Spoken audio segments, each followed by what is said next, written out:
Hey everyone, and welcome back to my channel. Today I'm here to give you book recommendations based on astrological signs, but not just astrological signs, because there are a lot of videos out there based on this concept. I'm going to give you book recommendations based on signs, toxic traits specifically. And these recommendations, as usual, are going to be for queer books because there's nothing queerer than astrology. A small warning for the girls: surprisingly, as a gay person, I don't really care about astrology. So all these toxic traits were taken from a website, multiple websites to be quite honest with you. So all your complaints about me getting your personality wrong should be directed to the internet, or we can fight in the comments down below. We can do that. I would actually like that. And with all those caveats out of the way, let's start with the first sign, which is of course Aries. And apparently, they are demanding and impulsive. It's rutting season and males are competing for the right to mate. The book that I'm going to recommend is Summer Suns by 𝕊𝕆ℙ𝕀𝔸𝕃, which is one of my favorite reads of this year so far. The story follows a guy named Andrew who's in anguish over the death of his best friend Eddie. Eddie went to Nashville to scout a university. They both wanted to go there for a graduate program. The communication between them was tense while they were separated. Eddie was constantly postponing their reunion for unknown, weird reasons. Because of this, after Eddie's death, Andrew is prone to believe that something happened to his friend and that it was not a suicide. When they were children, they also experienced a mystical incident that left them sensitive to dead souls, so they both could see dead people. And when Andrew comes to Nashville to the funeral, he realizes that these powers that they both had are intensified, and he starts to get haunted by the image of Eddie. This is a southern gothic mixed with dark academia. It's a very dark and twisted tale about friendship, unrequited love, coming into yourself, and finding yourself after the most important person in your life left you. This book is incredibly well written and talks about things that some people only allow themselves to think about and never voice. I would say that it's an Aries book because of how the main characters specifically in this book are such forces. I really enjoyed this. As I said, it's one of my favorites this year. I highly recommend it if you're looking for a dark queer book. I personally think it's brilliant, and 𝕊𝕆𝕀𝕀𝕃 is now my auto-buy order. The second home belongs to Taurus. Tauruses are hardworking, but they also love luxury, and overindulgence in luxury can sometimes lead to Tauruses becoming spoiled and materialistic. We are the Taurus, the mighty, mighty Taurus. We're so terrific, we must be Taurus. The book that I'm going to recommend that has a very Taurus personality is 𝕊𝕆ℎ𝕀𝕀𝕃 by 𝕊𝕊𝕀𝕃. The world of this book reimagines Germany prior to the Second World War. It has 3 point of views, and it largely focuses on a tryst between a double agent and a smuggler / owner of a cabaret type establishment. A lot of this book takes place in cabarets and entertainment establishments where people luxuriate in alcohol and color and laughter and sex. And throughout the book you can see how the grand, colorful, decadent city bleeds its color and loses its cheerful face. Incredible novel. Actually the first one in the series, but I only read the first book. It has kind of an open ending. It was satisfying enough for me. I highly recommend it. I know that a lot of people have not read it, have not heard about it. I think 𝕊𝕊𝕀𝕀𝕃 had done a really amazing thing with the atmosphere in this book, and I also really like the characters as well and deeply felt their plight. We're moving on to Gemini, whose toxic trait apparently is being impulsive and flighty. That man's an imposter. That man is the imposter. There can't be two Spider-Men. Let's take them both in. And the book that I want to recommend for this sign is The Liar by Stephen Fry. I read it a bunch of years ago. I think it's incredibly funny, but also I think the protagonist is basically these two things combined. He's flighty and he's impulsive, and he lives in this dream-like state. He lies a lot because it's the way for him to exist in the world. I'm not going to get into the plot itself. It's one of those that are complicated to actually describe, and I would generally feel like a fool describing it. I would suggest you go and read the synopsis. It's not going to give you much either. It's one of those books that you just pick up and read and feel. The next is Cancer, which are known to be hypersensitive and moody. I actually knew about that. I love you. Liar! The book that I want to recommend is Disobedience by 𝕊𝕆ℙ𝕀𝔸𝕃. It's the book that was adapted to a movie. You've probably seen it.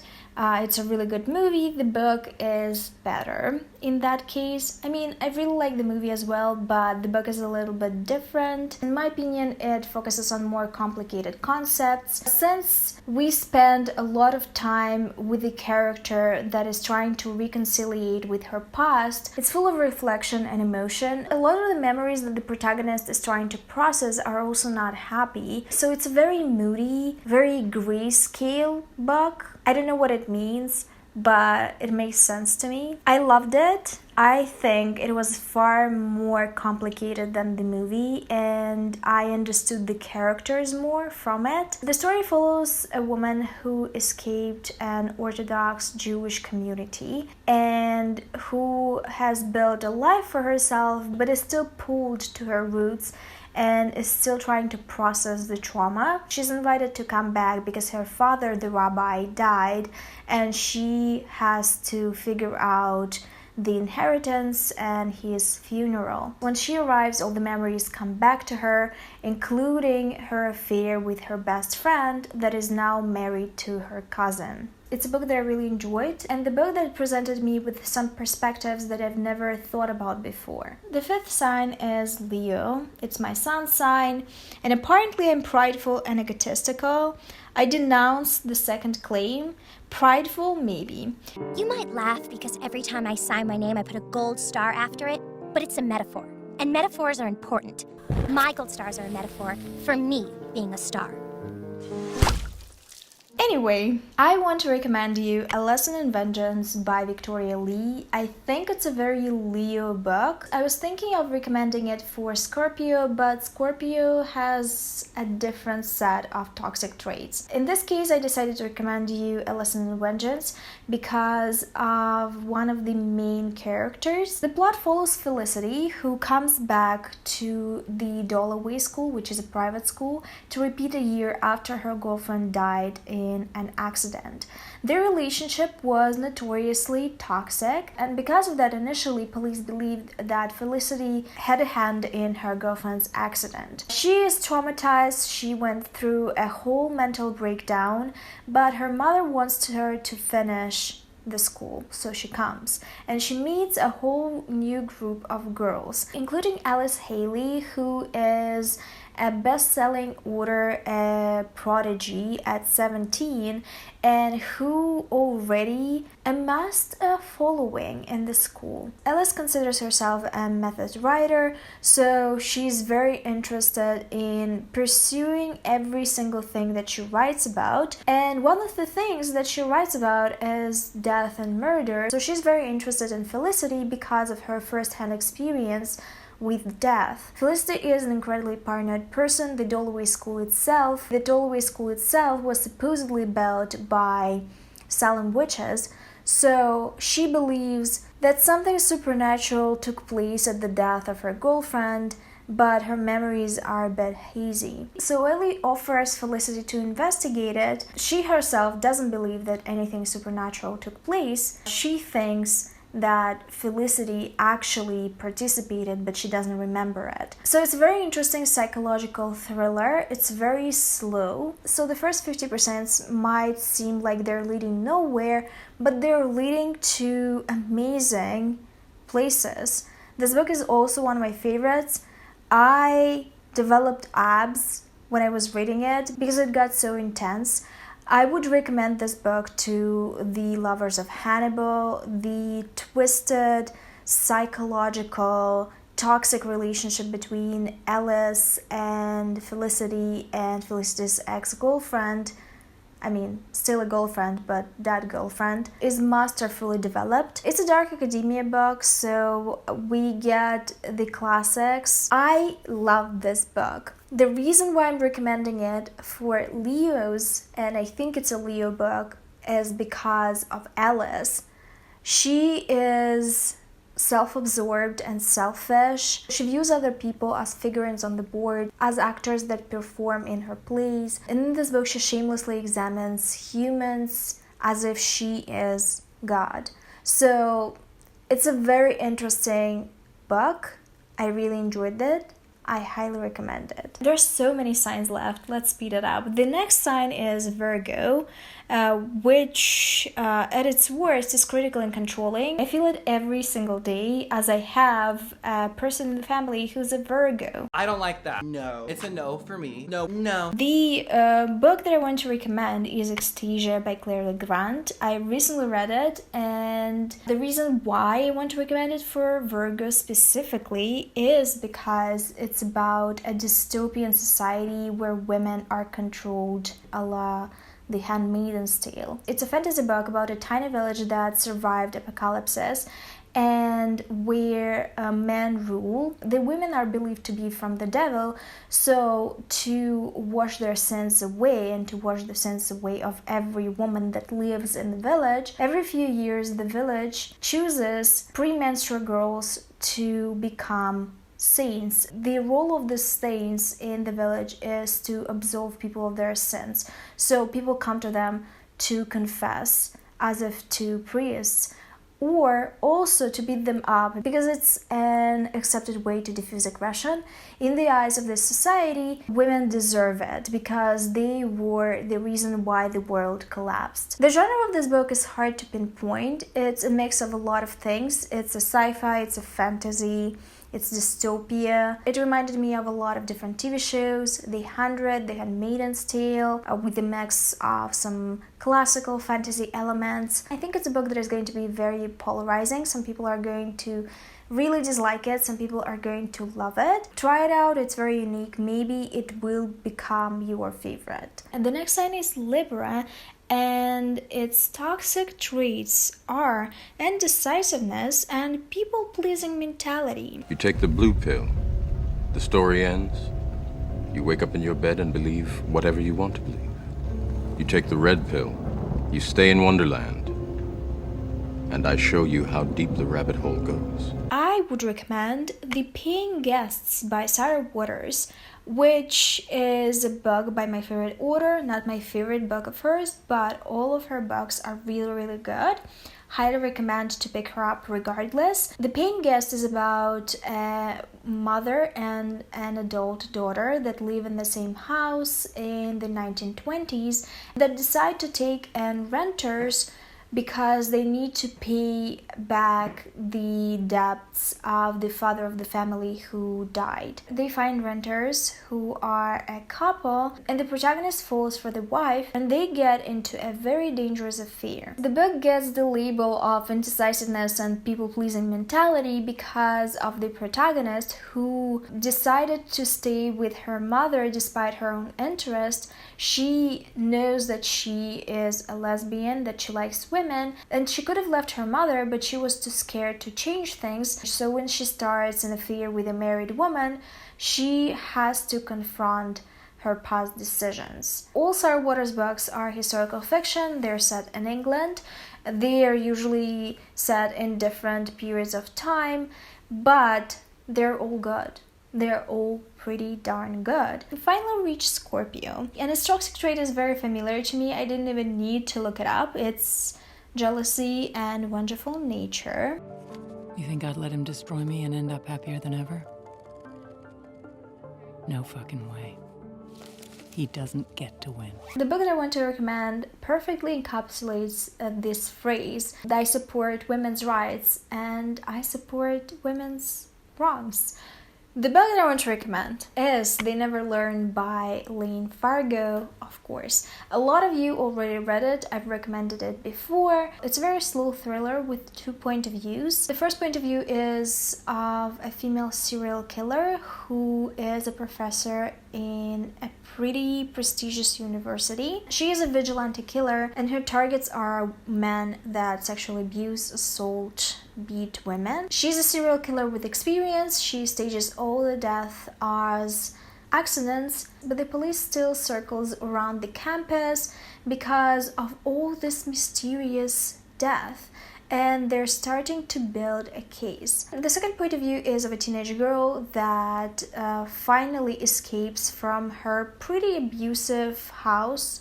Her father is a dickbag, to university and starts her first year. She starts making new friends and is assigned to a roommate that she really gets on with and to whom she develops some romantic feelings. If you expect a very fast, very thrilling thriller, miss this one out. This one is very slow. It's mostly psychology, it's development of characters, it's about human nature and the relationship we develop for different reasons. I really like this one. A lot of people on BookTube like it.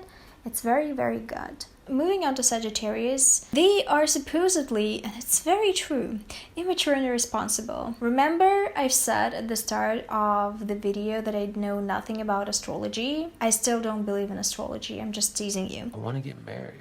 Again, I'm only 27. What am I, a child bride? So, immature and irresponsible. The book that I decided to recommend is Pages for You by 𝕊𝕆ℙ𝕀𝔸𝕃, which is about a student who starts an affair with her professor. The protagonist is a provincial, simple girl. She's naive. She believes that this relationship has a future, and all her hopes are crushed by the reality of the harsh world that she was not exposed to prior to coming to uni. Because the protagonist is young and inexperienced, of course she is immature and irresponsible. She doesn't really understand the consequences of her actions yet. And the story is from her point of view as she's writing in her diary. It has a very broody, moody, naive, emotional narration. Capricorns apparently can be cold and conceited. So you don't read Runway? No. And before today, you had never heard of me? No. And you have no style or sense of fashion? Well, I think that depends on what you're... No. That wasn't a question. And I am going to specifically focus on the cold and recommend you a book that I have not recommended for a while. It's Girls Made of Snow and Glass by Melissa Bashardoux. It's a reimagining of the Snow White fairy tale. It's a young adult book. And this adaptation of the story specifically focuses on the stepmother and her feelings and her innermost intimate thoughts. It gives the story a more complex context. Melissa Bashardoux has written a very interesting take on Snow White with the story and gave it a lot of additional depth. If you like fairy tale retellings, pick it up. The second to last is Aquarius, which toxic trait is being sarcastic and self-absorbed. Excuse me, is this Sarcasm 101? No, it's Lamaze class from Men Named Arthur. Oh, okay, sorry. And the book that I want to recommend is a romance. It's Just Like That by 𝕊𝕆ℙ𝕀𝔸𝕃. It's an MM romance set in academia, and it's about a professor and his former student who grew up and now is hired as his assistant. There is a bit of a forbidden flavor to this relationship because it's kind of weird that one of them was the other student at some point, but the book has a very interesting way of talking about it and addressing it. It's not hiding away this fact, it's not sexualizing it, it's confronting this fact. The book does a lot of very interesting things with the storyline. The professor is very cool, he keeps to himself. His wife died tragically, so he closed himself from the world, and the second character is trying to break through the shell. It's a very good book, underappreciated in my opinion. 𝕊𝕆ℙ𝕀𝔸𝕃 is a name that pops up on BookTube sometimes with his other series, but I really enjoyed this book and I obviously do recommend it if you're looking for a romance, like a darker romance. And finally, Pisces, the last sign. My notes just say emotionally manipulative liars. Once again, not my opinion. Go take your beef to the internet. I love your skirt. Where did you get it? It was my mom's in the 80s. Vintage. So adorable. Thanks. That is the ugliest effing skirt I've ever seen. The book that I want to recommend is The Air You Breathe by Frances de Pontes Peebles. If you loved the Seven Husbands of Evelyn Hugo, you might love this one as well. It's a historical fiction book about two girls that were raised on a plantation in Brazil. One of them was the daughter of the plantation owner, one was an orphan who worked on it. They became friends because they were close in age, but their relationship was always manipulative. As they grew older, the father of the family decided that his daughter needs to marry some rich guy so it would enrich the family as well, and the daughter buckled and ran off with her best friend. They made their journey from street urchins to famous musicians, worldwide famous musicians, and it follows their story from the very start of it to the very end when the group ceased to exist. It's a very cool book, not only because we all love a story about rags to riches, but also because of the complex relationship that the two protagonists had with each other, and because of how a relationship developed over the years. If you love a manipulative character, you would find this story to be very, very interesting. This is it for today. In the comments down below, tell me your sun sign and what you thought about the toxic traits that I found on the internet. Once again, I found them on the internet. Do you agree? Do you disagree? Also, I decided that in each video I'm going to recommend you a piece of media that is not a book, because I watch a lot of things and I kind of want to share them with you. In today's video, I want to recommend you my recent obsession, which is The Wilds. The Wilds is a TV show about a group of teenage girls that are sent by their parents on a feminist retreat and that crash and end up on an island on their own, so they have to survive somehow. The story is very much reminiscent of Lost, The 100, Lord of the Flies. It also has a hate to love FF relationship, which I'm obsessed with. I love them so much. It's a very gripping story and I watched the whole season in 2 days. The Wild is available on Prime Video, but they recently posted the whole first season on their YouTube channel. I don't know if it's still up, but it was up a few days ago. I'm going to leave a link if it's still available, but if it's not, I still recommend it. It's a very, very addicting show. Thank you for watching my videos and supporting me. I hope you enjoyed this concept, and I'll see you soon with another video. But until then,